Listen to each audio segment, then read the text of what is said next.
The gavel was already rising when I put my glove flat on the auctioneer's table and told him, in a voice pitched only for him, that if it came down, he would be the last man in Eldermoor to have sold something that was never his to sell. He looked at my white glove. Then he looked at my face, which told him nothing, because that is the whole art of the thing, to be a wall with a mouth.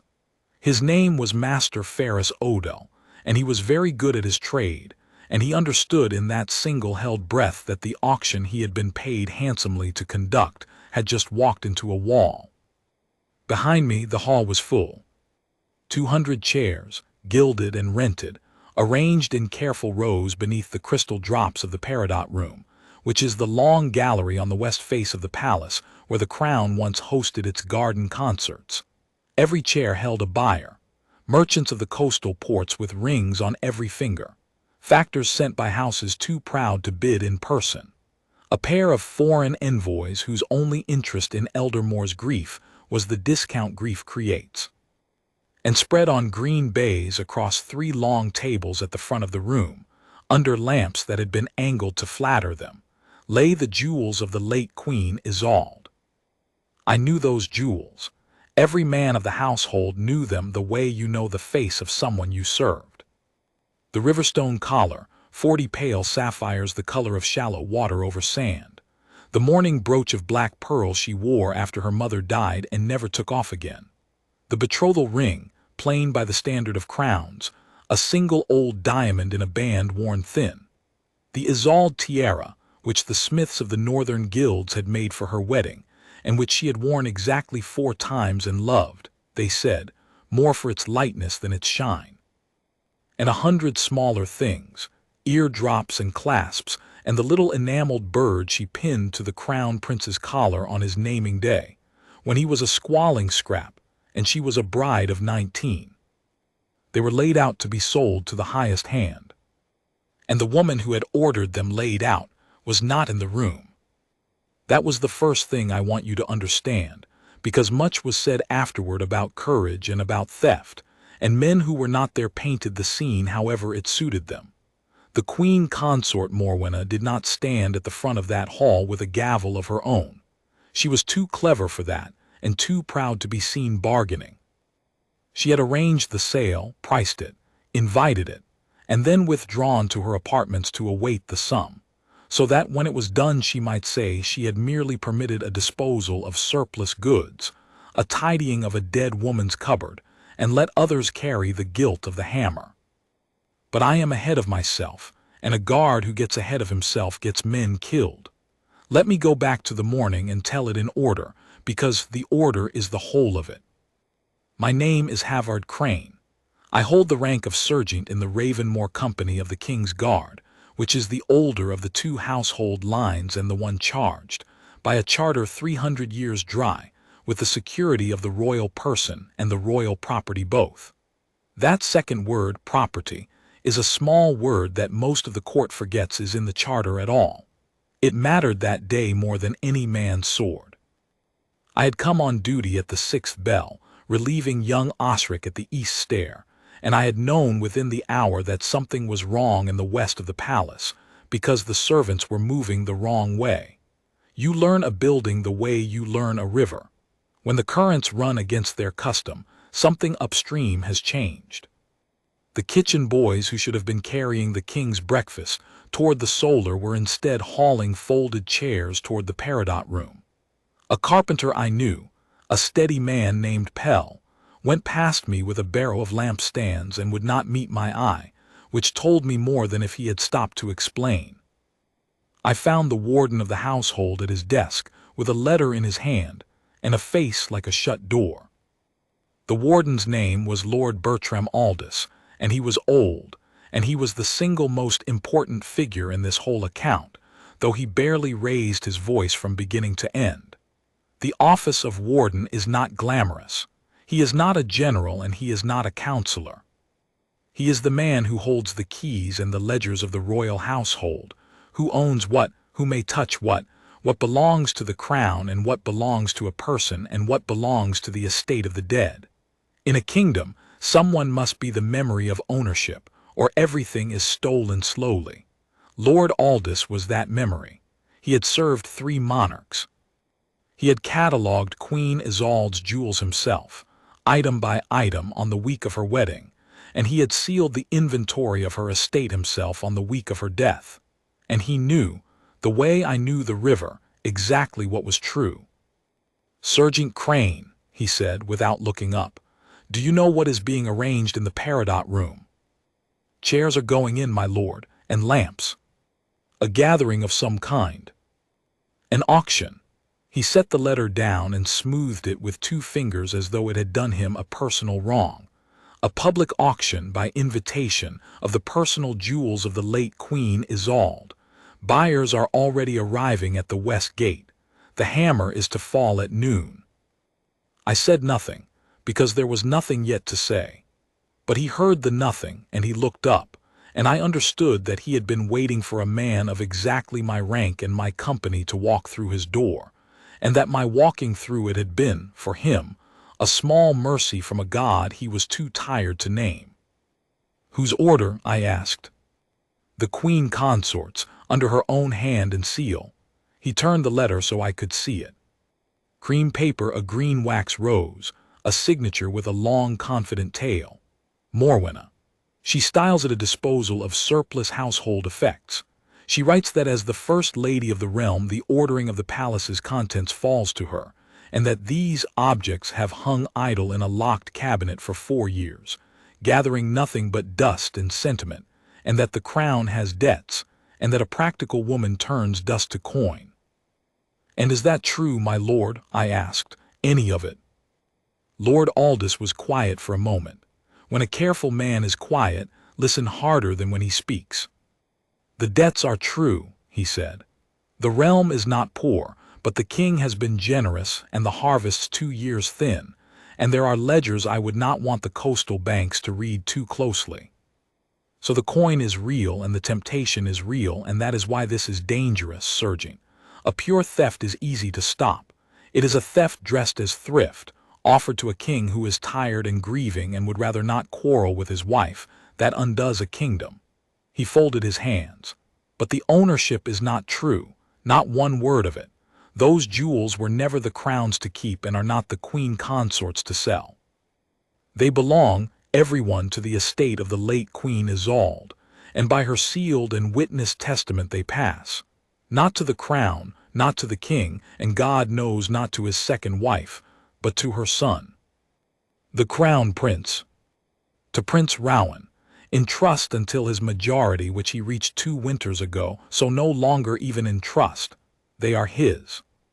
They have been his in law since the hour his mother died." Lord Aldous touched the sealed edge of a second document on his desk, a fatter thing, ribboned and waxed. "I hold the testament. I witnessed it. I sealed the estate. The auction downstairs is the sale of one man's private inheritance by a woman with no more right to it than the auctioneer, and every buyer who lifts a hand is receiving stolen goods, whether he knows it or not. I have stood a great many watches in my life and heard a great many wrongs described. Most of them you cannot stop. You can only stand near them and keep them from spreading. This was not one of those. This one had a lever, and the warden had just put the lever in my hand." "Then we stop it," I said. "You understand what you are saying." It was not a question, but he wanted it answered like one. "The order to sell is the Queen Consort's under seal.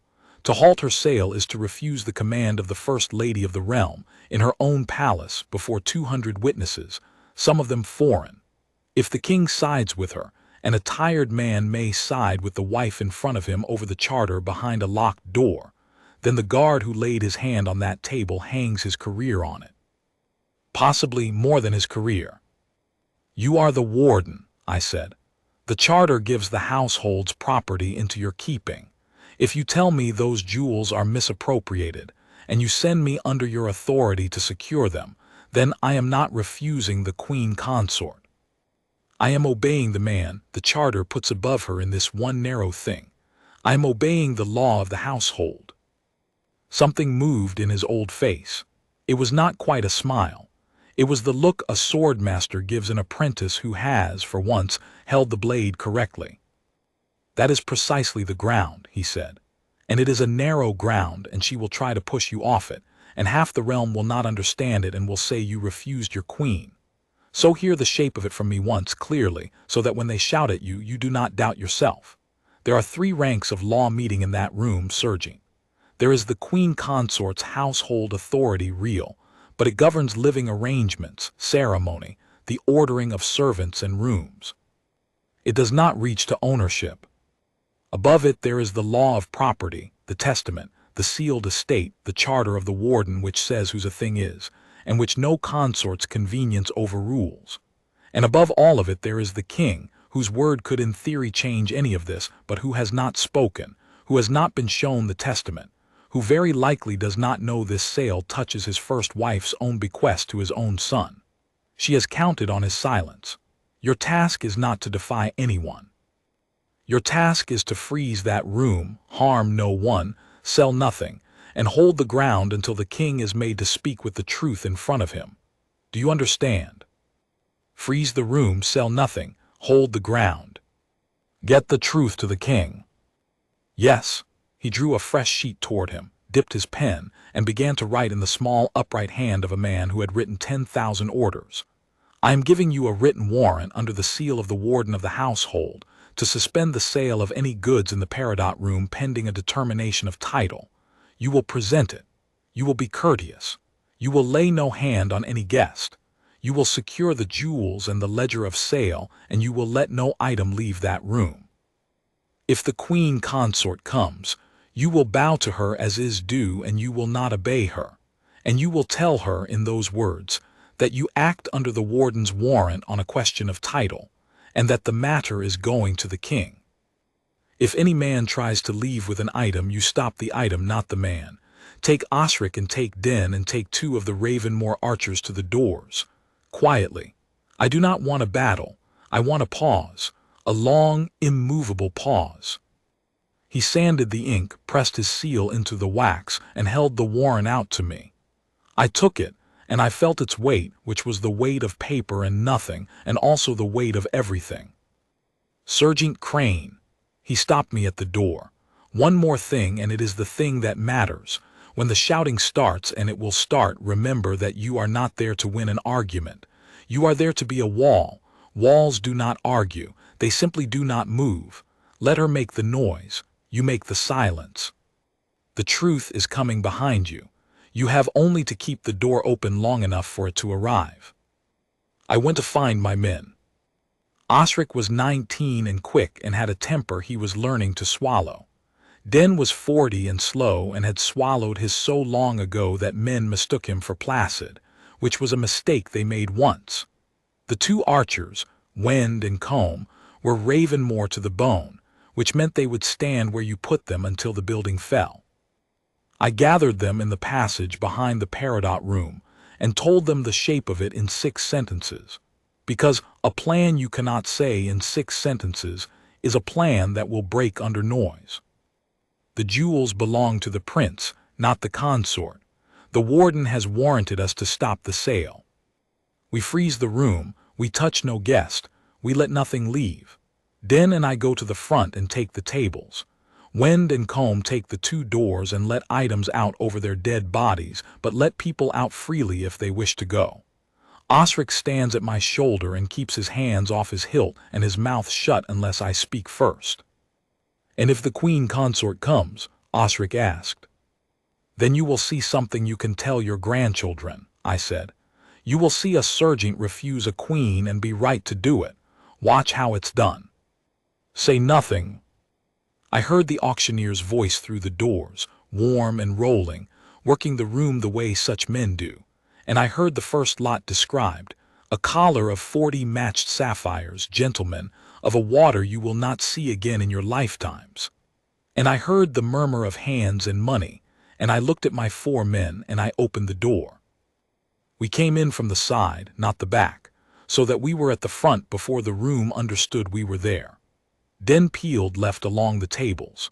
I went straight up the center aisle with the warrant in my left hand and my right hand open and empty at my side, which is a thing I do deliberately, because an open, empty hand frightens a certain kind of man more than a fist. The auctioneer, Master Ferris Odell, saw me coming and did not falter, a professional, and lifted his gavel to bring down the first lot even as I reached the table, which is when I laid my glove flat on the green baize beside the sapphire collar and told him what I told you at the start, that if it came down, he would be the last man in Eldermoor to have sold a thing that was never his to sell. He held the gavel in the air. "Master Odell," I said, loud enough now for the front rows, "by warrant of the warden of the household, this sale is suspended. No item on these tables will be sold, moved, or bid upon until the question of their ownership has been put before His Majesty the King. You may set down the hammer." The room did what rooms do. A rustle became a mutter, became a rising tide of voices, and somewhere a chair scraped, and a merchant in a plum coat came half out of his seat to demand who I thought I was. I did not answer him. I had learned long ago that the first man to shout is never the man to answer. Answering him only teaches the room that shouting summons a reply. I set the warrant flat on the table, face up, seal showing, and I put one gloved finger on the wax so that the front rows could see the green rows of the warden's office, and I let the paper do the talking while I turned slowly and looked at the room the way you look at a river you intend to cross. Master Odell, to his credit, was reading the warrant. He read it twice. He was a merchant of reputation, and he had, I think, been troubled from the start by a sale with no clear seller present. And now here was a document under the household seal telling him the goods were in dispute, and a merchant who sells disputed goods in a royal capital does not sell anything, ever again. He set the gavel down on its felt with the softness of a man laying down a weapon. "Sergeant," he said low, "I was engaged by the office of the Queen Consort.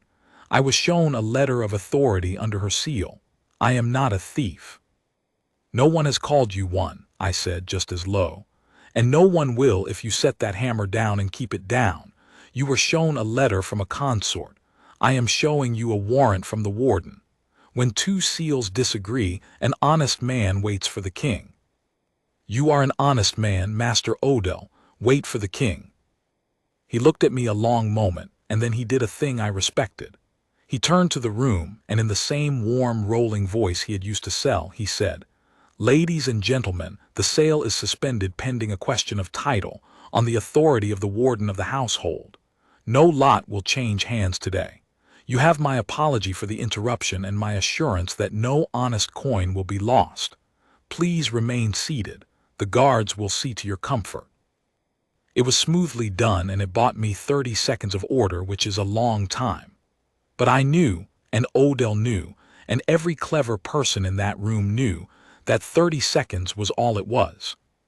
Because word of what had happened in the Peridot room was already leaving it. I could see a liveried page slip out the far door at a run, and it was running, as fast as a boy can run, toward the West apartments and the woman who had priced these jewels and withdrawn to wait for her sum. The Queen Consort was coming, and she would not set down her hammer as easily as Master Odell had set down his. She came in through the great doors at the back, which the buyers had entered by, and she came the way she did everything, as though the room had been built to frame her arrival. I have to be fair to her, and being fair to Morwenna is a discipline like any other, so I will tell you she was a handsome woman still, tall, with the kind of carriage a girl is not born with but is beaten into her by a hard mother, and then wears afterward like armor. She was dressed for a triumph. Deep green silk, the green of her wax rose, and at her throat I marked this, and I want you to mark it too, because it became the hinge of everything later. At her throat she wore a rope of pale sapphires that was very like the collar lying on my table. Not the same, but cut to look the same at a glance, so that any buyer who had come to bid on the late Queen's water-blue collar would look up and see the first lady of the realm wearing its twin, and feel he was buying into her world. She did not hurry. Hurry is for people who fear they are late, and she intended the room to feel that nothing could truly begin until she arrived. She came up the center aisle where I had come, and the buyers rose out of their chairs in a wave as she passed, bowing, murmuring, and she gave them the smallest inclinations of her head, left and right, a queen distributing crumbs. And when she reached the front, and the tables, and the paper with the warden's seal, and me, she stopped, and she looked at my hand where it still rested flat on the green baize beside the sapphire collar, and she smiled. It was a good smile. That was the frightening thing about her. It was warm and it was patient and it reached her eyes, and it said, plainly, to everyone watching, "Here is a small foolish man who has made a mistake, and I am going to be very gracious about it, and you will all love me for my grace." "Sergeant," she said, warm as bread, "you've caused quite a stir." "Your Majesty," I bowed. It was a proper bow, neither short nor deep, the bow due to a consort, and I gave it to her exactly and fully, because the warden had told me to and because it was right, and because a man who refuses an order should be scrupulous in every courtesy he does not refuse. Then I straightened, and I did not move my hand off the table. "You'll want to explain yourself," she said, still warm, still for the room. "Loudly enough for our guests, I think. They've come a long way, and I'd hate for them to think the palace unable to keep order at its own event." Here was the trap, and it was beautifully made. If I explained myself loudly, I would be drawn into the argument, and she was better at arguments than I would ever be. She had been having them all her life and winning them, and she would turn every sentence I offered into a rope to hang me. The warden's voice was in my ear. "You are not there to win an argument. You are there to be a wall." "I act under warrant of the warden of the household, Your Majesty," I said, level, flat, nothing to grip, on a question of title. "The matter is going to the king." The smile did not move, but something behind it took a small step back, the way a fencer resets when the first exchange did not go as drilled. "The warden," she repeated, and now for the first time there was a thread of something colder under the warmth. "Old Aldous, a dear man, terribly attached to his ledgers. Sergeant, I fear the warden has misled you out of an excess of caution. It is his nature. He sees theft under every cushion. These are household effects. Surplus. They have sat in a locked cabinet since a sad time none of us like to remember, gathering dust while the realm carries debt. I am doing what any careful mistress of a house does. I am clearing a cupboard. Now," she turned the warm smile up a degree and put out her hand, palm up, the gesture of a woman expecting to be given a thing she has asked for 100 times and always received. "You have made your point. The warden's caution is noted, and I shall thank him for it personally. Lift your hand from my table and let these good people conclude their business, and we will all forget this little tangle by supper." Palm up, waiting, 200 people watching a queen extend her hand to a sergeant. I did not lift my hand. "I can't do that, Your Majesty," I said. I have thought many times since about how those 5 words sounded in that room. To half of them, it was the most shocking thing they had ever seen, a common soldier, a sergeant of the gate, refusing the open hand of the First Lady of the realm in front of the ports and the envoys. To the other half, the smaller half, the ones who had felt from the beginning that something about this sale did not sit right, a seller who would not show her face until challenged, goods with no clear title, a warden's seal against a consort's letter.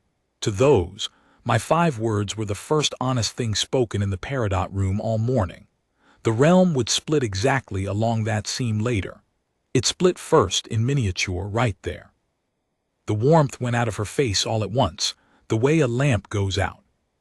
What was under it was not rage. Rage I could have worked with. Rage makes men and women clumsy.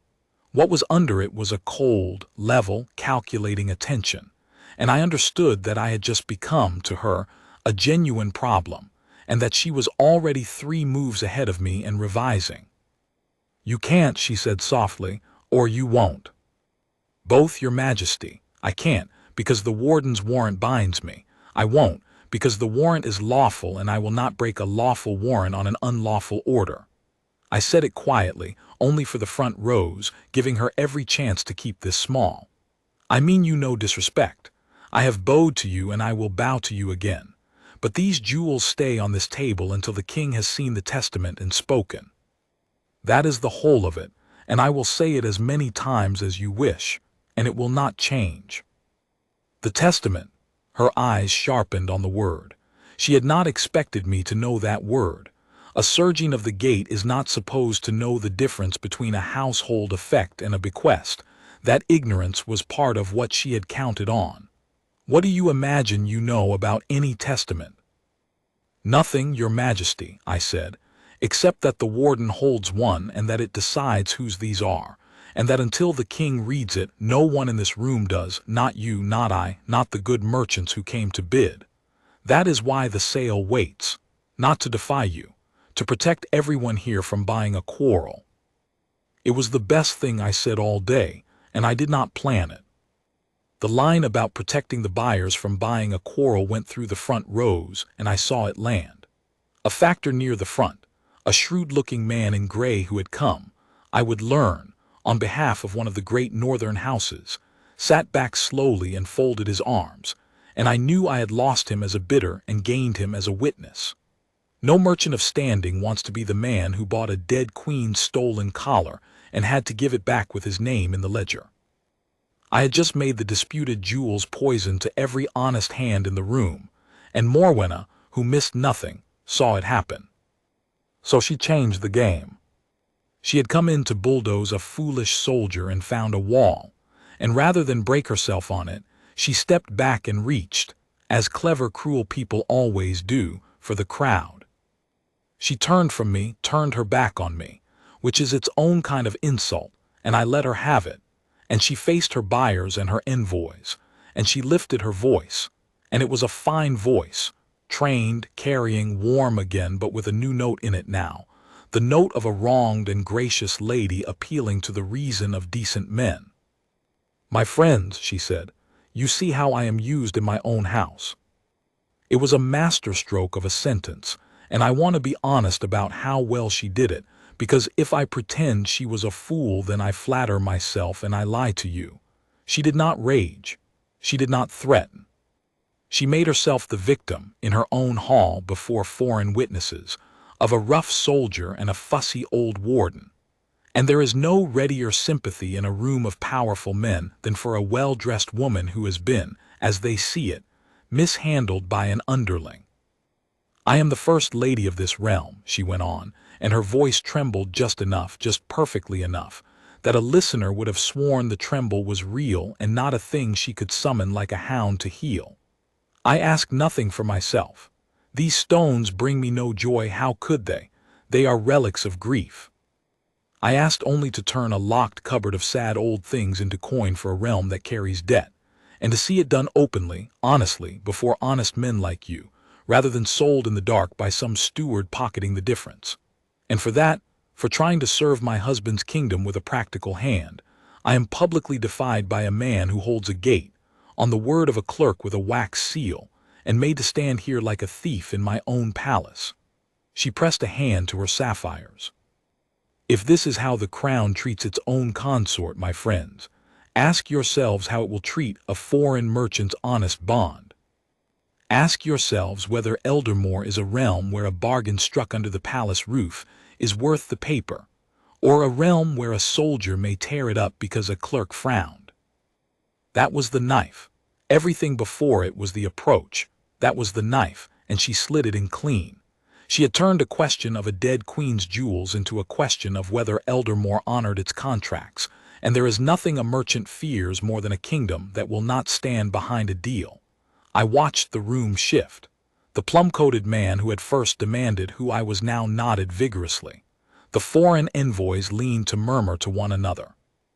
Even the gray factor I thought I had won looked troubled, because she had reframed it. This was no longer about whether the goods were hers to sell, but about whether the palace would keep its word to men who came in good faith. I felt the ground she had promised to push me off of, and I felt myself standing on the very edge of it. And here is where I want to tell you what the warden meant precisely, and why I did the thing I did next, because it was the closest I came all day to losing. Every instinct in me wanted to answer her, to say, "These are not surplus, they are a bequest. They are not the realms, they are the princes. You are not serving the kingdom, you are robbing your husband's son." Every true word of it was on my tongue. And if I had said one syllable of it, I would have lost, because I would have made myself her opponent in a debate before 200 people. And the moment a sergeant debates a queen in public, the sergeant has already been reduced to her size, and she wins by the reducing. The warden had seen that trap a full day before I walked into the room. Walls do not argue. So I did not answer her speech. I did something quieter and harder, and it is the thing I am in a modest way proudest of. I turned to Master Odell, not to the queen, not to the room, but to the auctioneer, the one honest professional at the front, and I said in a plain working voice, loud enough only to carry to the near rows, "Master Odell, you keep a ledger of every lot and every seller's warrant. That is the law of your trade. Show the room the seller's title to lot 1, the sapphire collar, not the letter authorizing the sale, the title, the proof of ownership. If the seller holds clear title, I will read it, and if it is clear, I will lift my hand this instant and you may sell. That is fair, is it not? A sale needs a seller who owns the goods. Show the room who owns the collar." Silence of a different quality now. Because there was no title, there could not be.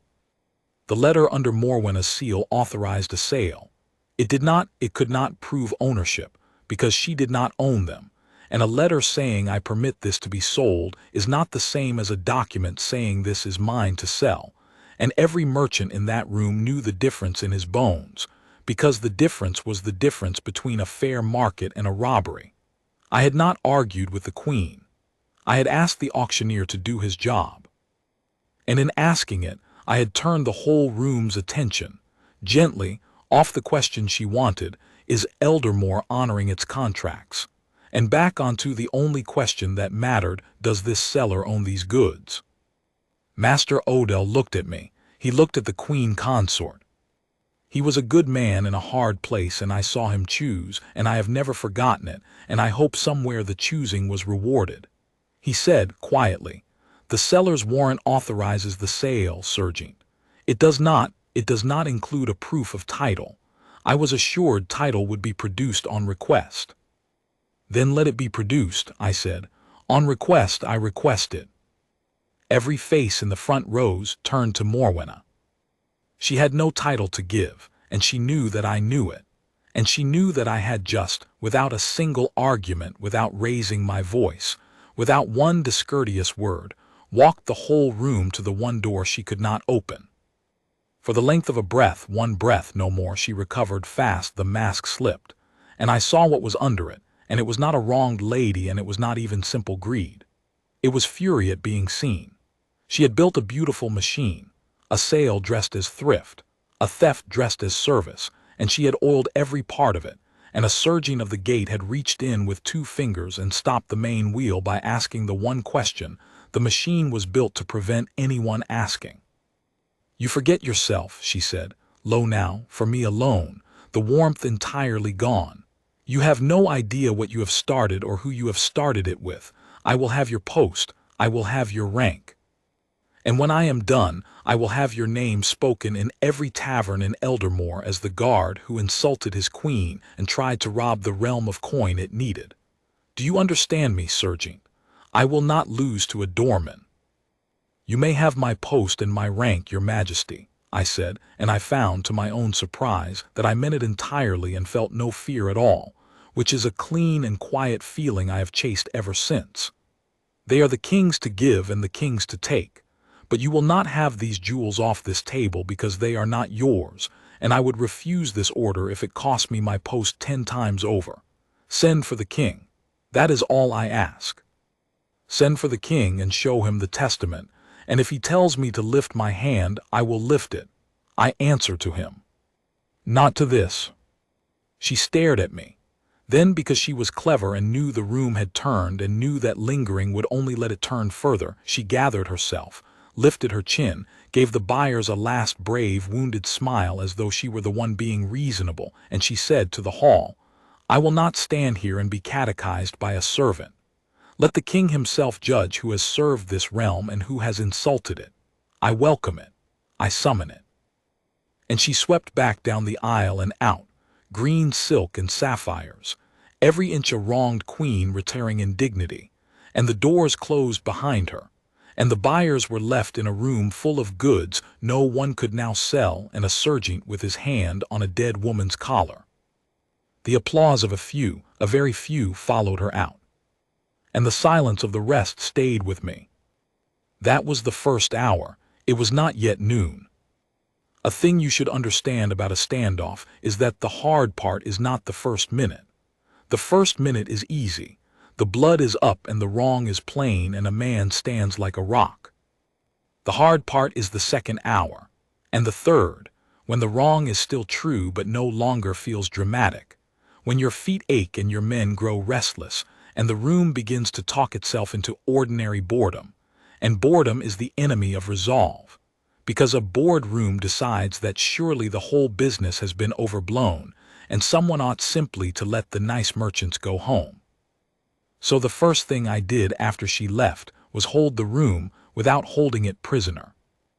I told Master Odell to announce that any guest who wished to leave might leave freely at once with my apology, but that no lot would go with them, and that the ledger of who had come to bid would remain sealed for the king's men. It emptied the room by a third within the quarter hour, and I was glad to see them go, because the fewer people in a room, the fewer sparks. But it did something else, something I only understood watching it happen. The men who left were, almost to a one, the men with the least to lose and the most to gossip. And they carried out into the city, faster than any herald, the story of the morning, and they carried it, most of them in Morwenna's shape, because her shape was the better story. A brave, gracious queen trying to serve a debt-burdened realm, humiliated by a jumped-up soldier. That is a story that sells itself in a tavern. The truth, a warden's warrant, a question of title, a sealed testament, 3 ranks of household law, that is a story that puts a tavern to sleep. By the time the king was found, half the capital already knew the wrong version and knew it warmly and had chosen its side. The realm divided that afternoon, and it divided the way realms always do, which is not by the truth but by the shape of the telling. In the great market by the river fountain, they said a queen had been shamed by a doorman and the king ought to whip him. On the guild stairs, where men keep ledgers and understand the difference between a letter and a title, they said something had been very wrong with a sale whose seller would not show her deed, and good for the sergeant.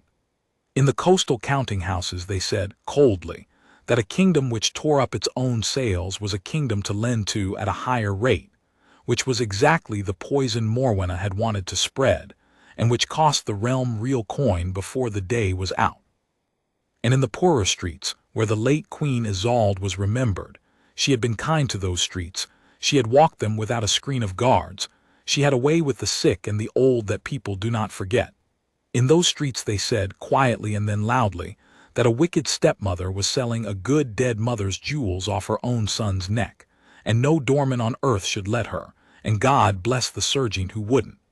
The truth had a home after all. It just took longer to travel than the lie, because the truth traveled on foot and the lie traveled on horseback. I knew none of this yet, of course. I was in the Peridot room with my 4 men and a diminished crowd and 3 tables of jewels, holding a pause and waiting for a king. Den came to my shoulder while I watched the far doors. They've gone for His Majesty. The warden went himself. I had seen the old man cross the forecourt below the windows a half-hour past, moving faster than I had ever seen him move, the ribboned testament under his arm.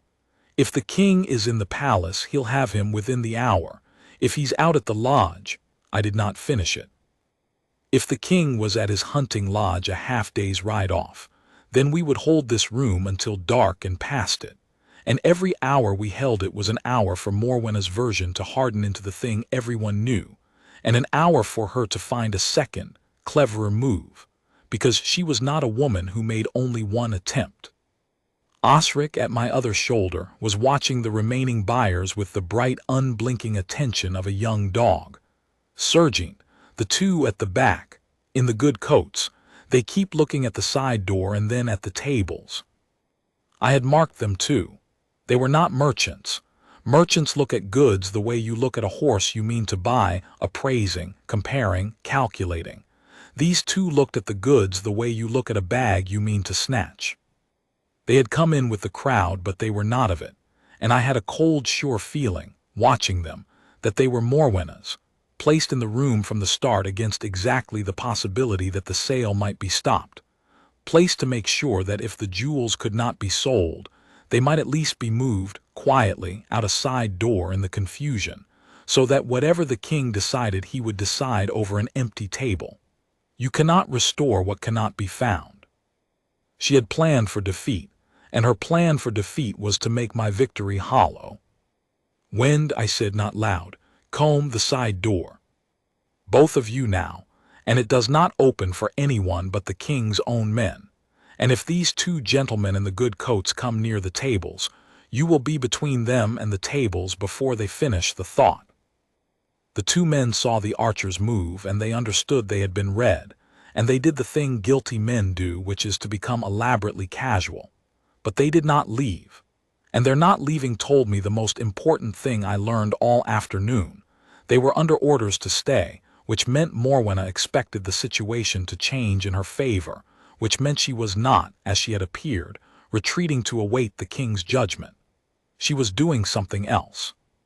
She had left the room not in defeat, but to go and work on the one lever that could beat the warden's warrant, the king himself. And to reach him, I suddenly feared, before the warden did.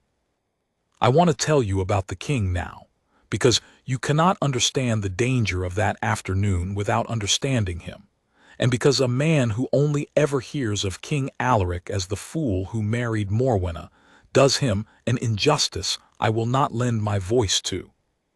King Alaric was not a fool. He had been in his day a fine king, a soldier young, a builder of roads and courts in his middle years, a man the realm had loved. But he had buried the wife of his youth, the Queen Isolde, and something in him had gone out with her that never fully came back, the way a hearth that has burned very hot leaves a cold patch on the stone. Into that cold patch, some years after, Morwenna had come, younger than him, sharp, flattering, tireless, filling the silences he could no longer bear to sit in. And he had married her partly for the company and partly, I think, because a grieving man will do almost anything to stop grieving, and she had made herself indispensable to his comfort with a patience that told you she had planned to be exactly that. He was not blind to what she was. But he was tired, and she made the tiredness easier, and a tired king who does not want to quarrel with the wife who runs his household and pours his evening wine is a king who does not look too hard at what that wife arranges. That was the whole of her power. Not cunning, though she had cunning to spare. The whole of her power was that the king preferred not to look. So the battle for that afternoon was, in truth, a battle over whether King Alaric would be made to look. The warden's warrant could freeze the room, but it could not force the king's eye open. Only the king could rule on title, and if Morwenna reached him first in his private apartments in his tiredness, and told him her warm version before the warden could lay the cold testament in his hand, my defeated stepmother, my rough surging, a small ugly scene, do make it go away, husband, then a weary man might well say make it go away, and mean it kindly, and never know he had just signed away his own dead wife's last gift to his living son. The whole of it hung on which of them reached the king first, and with what in their hands, a testament or a tear. I did not know, standing there, which had won the race, so I did the only thing a wall can do. I stood, I kept my hand near the collar. I watched the two men in the good coats, and they watched me, and the afternoon light moved slowly across the crystal drops of the peridot room, and somewhere in the palace above us, a tired king was being told two different stories about the same three tables, and I held the pause and I waited, and I did not let myself think about my post, or my rank, or my name in every tavern in Eldermoor, because a man who thinks about the cost while he is paying it flinches, and I had decided not to flinch. The messenger came at the 3rd hour past noon, and he came in the king's livery, and he carried a rod, which is the sign that a man speaks with the king's own voice, and my heart went cold when I saw the rod, because it meant Morwenna had won the race. He was a chamberlain named Corlys, a soft-handed, careful man who owed his place to the Queen Consort's favor and knew it, and he came up the aisle with the rod held before him and a folded paper in his other hand, and he stopped before the tables, and he unfolded the paper, and he read, in the flat carrying voice of a man reading an order he is glad to be only the messenger of. By the word of His Majesty King Alaric, the disturbance in the West Gallery is to cease. The goods there assembled are the property of the royal household, and their disposal has been authorized by the First Lady of the realm. The warden's caution is noted and set aside. The guard on station will stand down, release the goods, and permit the lawful business of the day to conclude. So the king wills it. Given under his hand this day. And Corlys looked up from the paper and looked at me, and there was a small cruel satisfaction in his soft face, because he was Morwenna's man and he had just, he believed, watched a doorman lose. I want you to feel the weight of that moment as I felt it, because everything I had said all day now turned back on me like a blade. I had said again and again to the queen and to the room and to myself, I answer to the king, send for the king. If the king tells me to lift my hand, I will lift it. It had been the whole of my ground that I was not defying anyone, I was only holding a pause until the king spoke. And now the king had spoken. The rod was real. The livery was real. The order was clear. Stand down, release the goods, so the king wills it. Every man in the room understood it. Master Odell's shoulders sagged. He reached slowly for his gavel. The 2 men in the good coats at the back stood up, unhurried now, sure now, and began to drift toward the tables, because the moment I lifted my hand the jewels were fair goods, and the confusion of the sale's resumption was exactly the cover they had been placed there to use. My own men looked at me, and even Den, steady Den, had the question in his face. It's over, surging, isn't it? The king has spoken, we stand down now. And I stood there with my glove on the green baize beside the collar, and I did not lift it.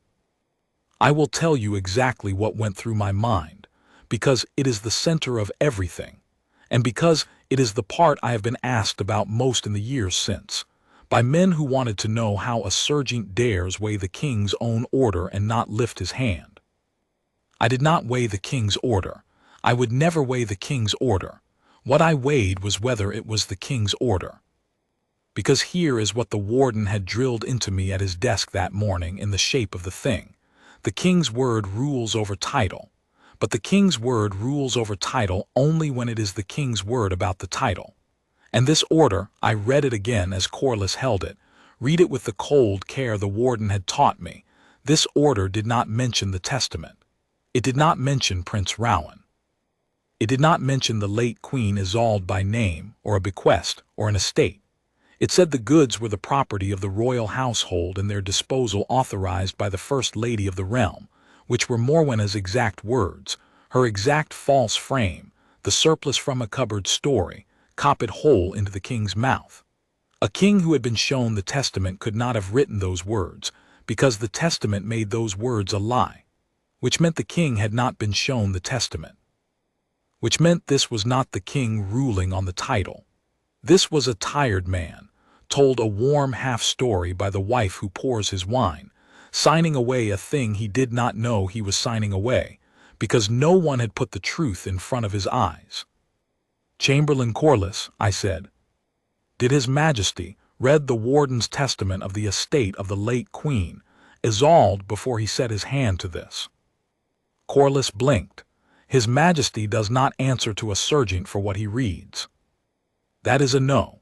I kept my voice level and pitched it for the room, because now, for the first time all day, I did need the room to hear me.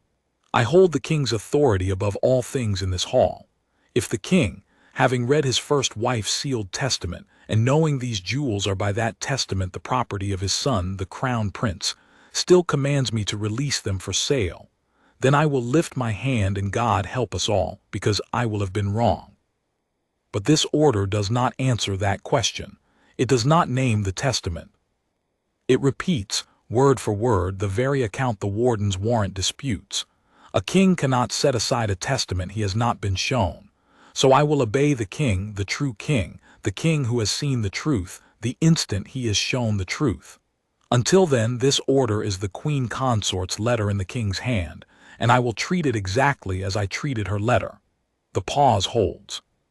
Send the warden and his testament to his majesty together, and let the king rule with the truth in front of him, and I will do whatever that king says. It was the boldest thing I ever said, and the most dangerous, and I knew even as I said it that if I was wrong, if the king had read the testament and ruled against it for reasons of his own, then I was not a loyal guard splitting a hair.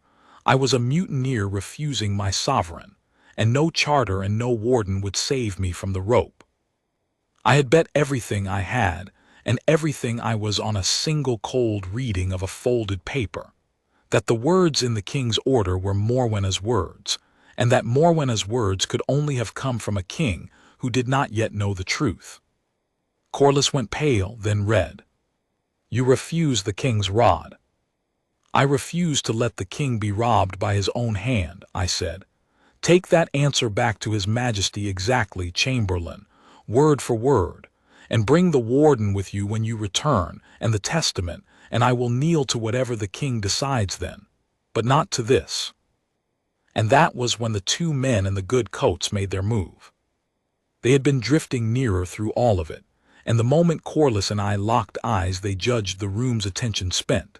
And one of them, the taller, with a scar through his eyebrow, simply reached across the near table and closed his hand around the Isolde tiara, fast, and turned for the side door with it, while the other stepped into my path to block me. And for one heartbeat the whole afternoon's patience nearly came apart in violence.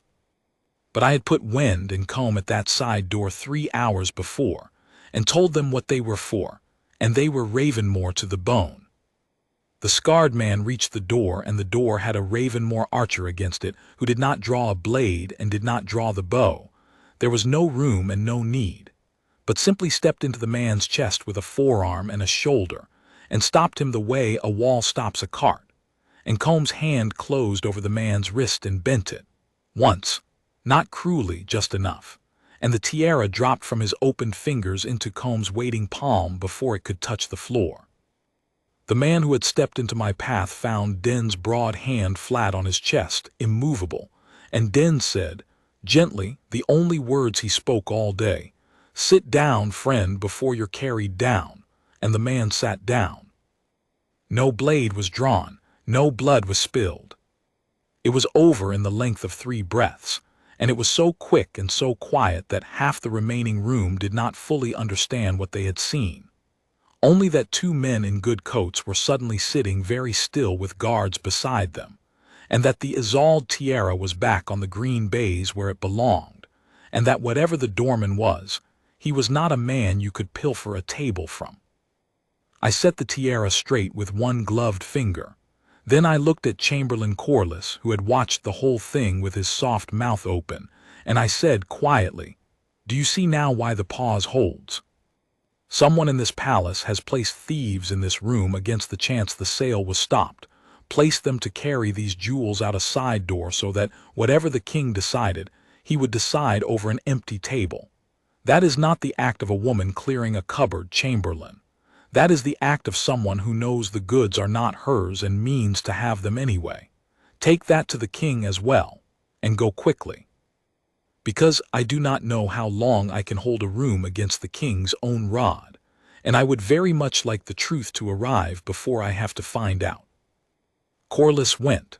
He went fast and white, and I did not know, watching the doors close behind him, whether he would bring back the king's headsman or the king's blessing, and the not knowing was the longest hour of my life.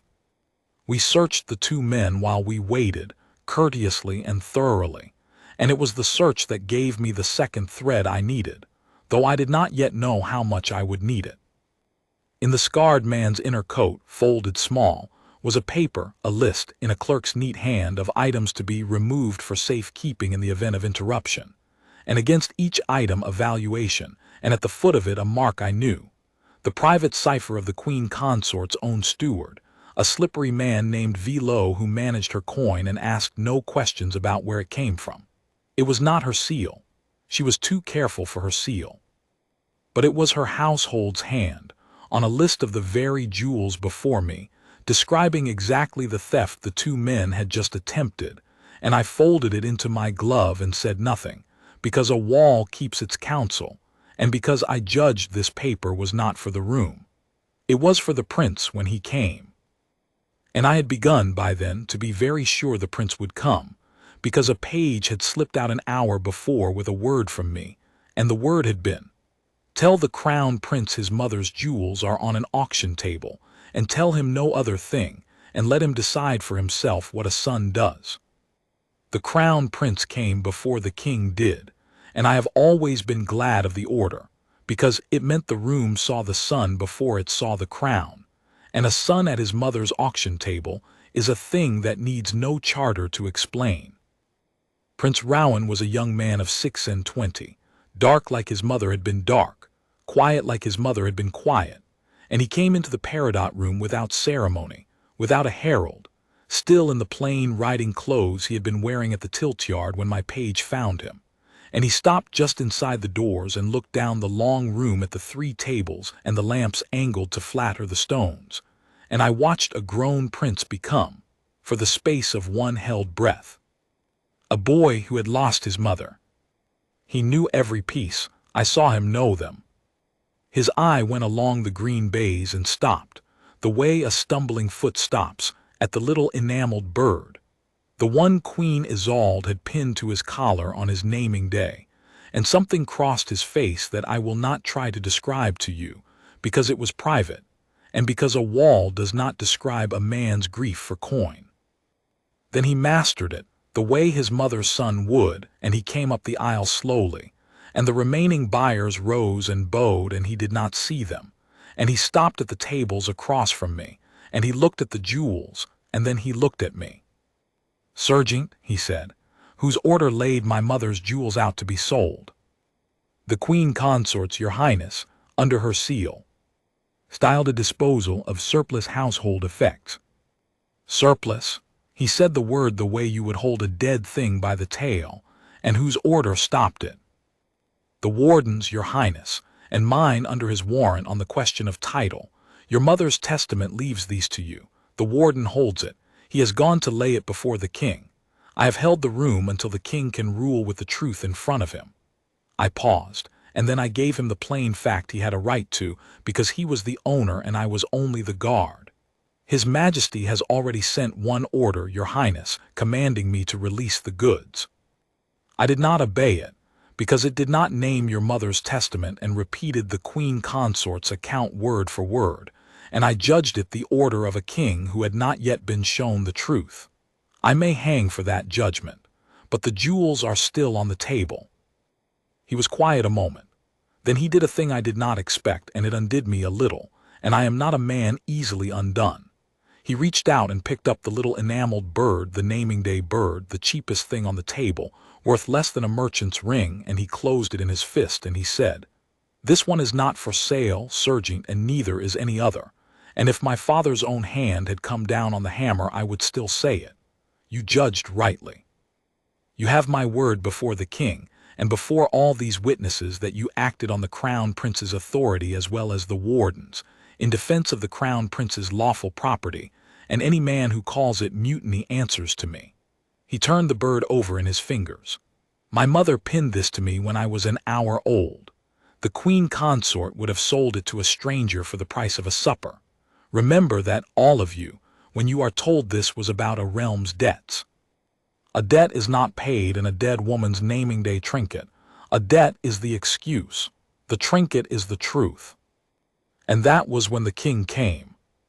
He came with the warden at his side, and the ribboned testament in the warden's hands and Chamberlain Corliss trailing white-faced behind, and he came slowly, because he was old, and because his knees pained him, but he came under his own power and his eyes were open, And I knew the instant I saw his eyes that the race had, in the end, been won by the truth. Because a king who has just read his first wife's last testament does not have the eyes of a man clearing a cupboard. He had the eyes of a man who has been shown, in cold, sealed script, exactly what his second wife tried to do with his first wife's gift to their son, and who is deciding, on the walk down a long gallery, what kind of king he is going to be about it. The room went down like wheat before a scythe, every knee bending, and I bent mine with the rest, and the king came up the aisle between the bowing buyers and stopped at the tables between his son and me, and he looked at the jewels a long time. Then he looked at the little bird in Rowan's fist, and then, in a voice gone rough with age and something older than age, he said, "I gave her these, every one." I stood in the Northern Guild Hall and watched the smiths make the tiara, and I paid for it with my own hand because I would not have it come out of the treasury. I would have it be mine to her, not the realms. They were never the crown's. They were never mine to keep after her. I set my seal to a testament in this man's presence. He tipped his head at the warden that gave them to our son, and I have spent 4 years not opening the cabinet because I could not bear to, and in those 4 years a woman I married for her company has been counting them like a farmer counts hens. He drew a slow breath. "Sergeant, stand up." I stood. "You refused my rod." "Yes, your majesty." "On what ground?" "On the ground, your majesty, that the order did not name the testament, and so could not have come from a king who had read it, and that I would not let a false account of a dead queen's gift be sealed with the true king's hand. If I judged wrong, my life is yours. But I would rather die having held your first wife's gift on the table than live having let it be sold off your son's neck on an order you did not know the meaning of." The king looked at me for a long moment, and I have stood before angry men and frightened men and cruel men, but I had never before stood before a king who was deciding, in front of 200 witnesses, whether the man who defied him had defied him or served him, and there is no stillness a guard is trained to that quite holds a man steady under that particular weight. I held it anyway. And the king's mouth moved, and it was not quite a smile. It was the ghost of one, the same ghost I had seen on the warden's face at dawn, and he said, "A rod is only as true as the man who briefed the hand that holds it. You did not refuse your king, Sergeant. You refused a lie wearing your king's glove. There is a difference, and you saw it when 3 chamberlains and a council would not have, and I will not forget it." He turned from me to the room, and he lifted his rough old voice, and the king who had preferred for 4 years not to look, looked. "Hear the king. These jewels are the lawful property of my son, the Crown Prince Rowan, by the sealed testament of his mother, the late Queen Isolde, witnessed by the warden of my household, confirmed this hour by my own hand and eye. They were never surplus. They were never the crown's. They were never the queen consort's to sell, to price, to pledge, or to touch. This sale is void. Every bid is void. Every lot returns to my son. And any man who leaves this room today saying otherwise leaves it as a liar, and I will know his name from the ledger the sergeant kept." It was done. In 11 sentences the king undid a scheme that had taken Morwen a month to build, and he undid it not with an army but with the one thing she had spent all her cunning to keep from him, his own opened eyes. And I thought for one foolish moment that it was over. It was not over, because Morwenna came back. She came in through the great doors as she had that morning, and she had dressed again for the room, and I understood at once that she had been waiting somewhere near, waiting to see which way the king's rod fell, and that when word reached her that it had fallen the wrong way she had made a decision that a smaller schemer would never have made. She had decided not to hide, but to fight in the open before the witnesses for the story, because she had lost the jewels and she knew it, but the jewels had never been the whole of what she wanted. What she wanted was to be the wronged one. If she could not have the coin, she would have the sympathy, and sympathy in a realm is a coin that spends longer. "So," she said, coming up the aisle with her chin high and her sapphires at her throat and not one tremor in her now, because she had stopped playing the wounded lady and had decided at last to be exactly what she was, which was in its way almost admirable. The king takes his son's part against his wife, on the word of an old clerk and a doorman. How they will love this in the ballad sheets. Morwenna, the king said, and there was warning in it. But she was past warning. She stopped before the tables, and she looked at the void sail and the returned jewels and her stone-faced stepson and the guard who had beaten her, and she lifted her voice for the room, the same fine carrying voice, but stripped now of the warmth, honed to an edge, and she made the speech that divided the realm for a season, and I will give it to you as she gave it, because you should hear the enemy at her best. Look at me, all of you, and hear the truth the king will not say. I married an old man in his grief, and I gave him 10 years of a running household and a warm table, and a hand on his arm at every dull ceremony his rank required, and his heart no longer wanted. I asked for nothing that was not owed to the first lady of a realm. And when I saw a cabinet of jewels rotting behind a lock, while this kingdom borrowed at ruinous rates from foreign banks, jewels a dead woman cannot wear and a grown prince will only lock away again for sentiment, I did the practical thing, the honest thing, the thing no man in this room had the courage to do, and I moved to turn dead stones into living coin for the realm that fed me. For that I am called a thief. For that a doorman lays his glove on my table, and a king I have served 10 years takes a boy's part over his wife's before foreign envoys. Remember what you saw here. Remember that in Eldermoor a woman may give a decade of her life to the crown, and be cast down in an afternoon by an old man's guilt and a clerk's parchment, and that the men who did it called it honor. There is your honor. It looks a great deal like ingratitude in a red coat. And here is the terrible thing, and I will not hide it from you, because I promised to tell it in order and true. Half the room believed her. Not the front rows had watched the whole day and knew the shape of it, but the outer rows and the servants at the doors and Chamberlain Corliss, and through them the city. They heard a proud woman cast down, and it moved them, because it is easier to feel for a person than to follow a title deed. And when the story went out that evening, it went out in 2 shapes, hers and the truth's, and they warred in every market and on every guild stair, and at every supper table in Eldermoor for the better part of a season. Was she a thief dressed as a servant, or a servant cast down as a thief? Men who never saw the testament argued it as though they had. The ballad sheets, as she had foreseen, loved her. A wronged queen is worth 10 honest wardens to a ballad sheet. For weeks I could not walk to my post without hearing my own name in 2 opposite mouths, the doorman who saved the prince's inheritance and the doorman who shamed the queen.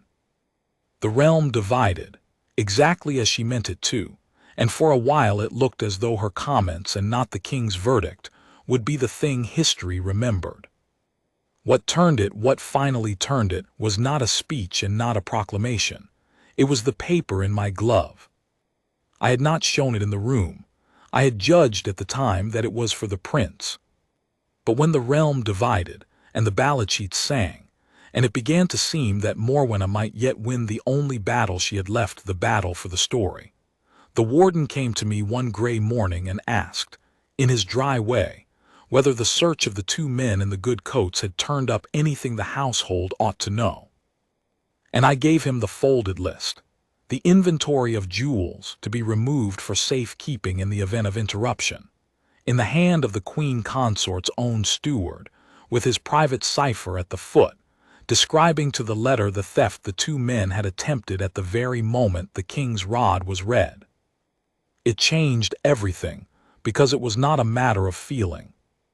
A woman clearing a cupboard does not station 2 men to carry the goods out a side door if the cupboard clearing is stopped. You only smuggle out what you know is not yours. The list proved intent, proved that Morwenna had known from the first that the jewels were not hers to sell, had known it well enough to plan the theft of them against the day her false sale was halted.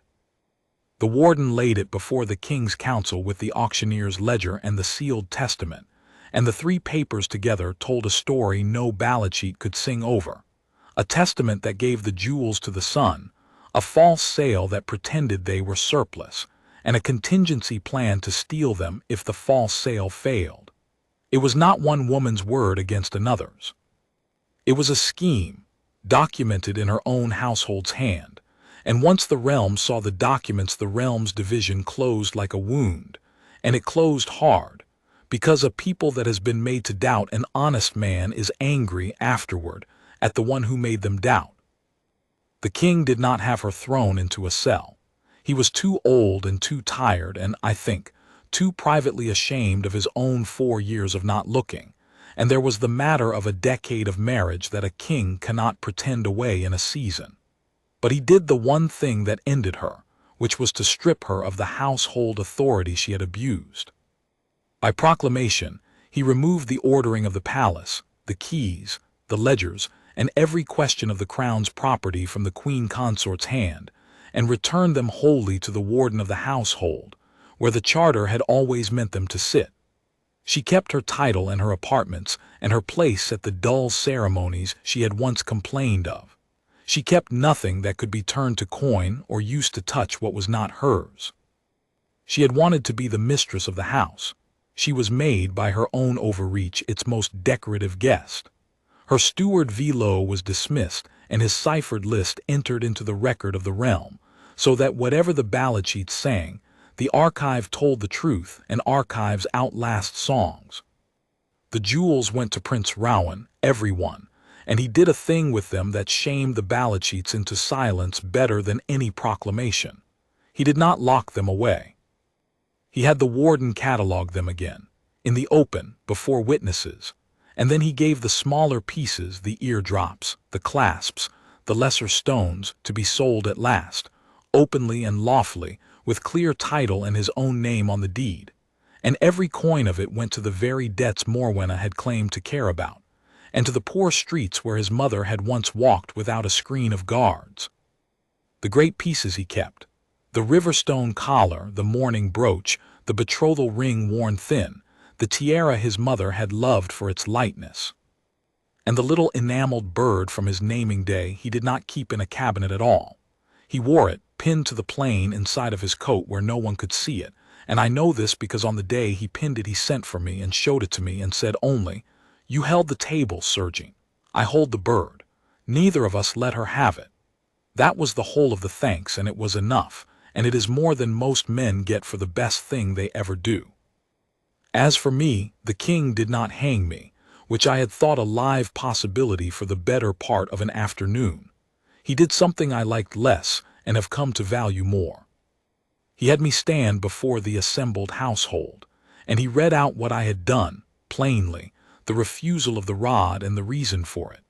And he said that a guard who obeys every order is a weapon, and a guard who obeys only the lawful ones is a shield, and that a crown that cannot tell the difference deserves neither.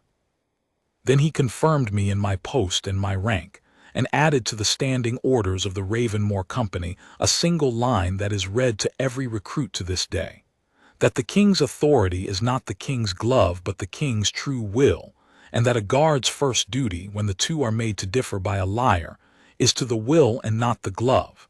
It is a hard line to live by. It has no comfort in it.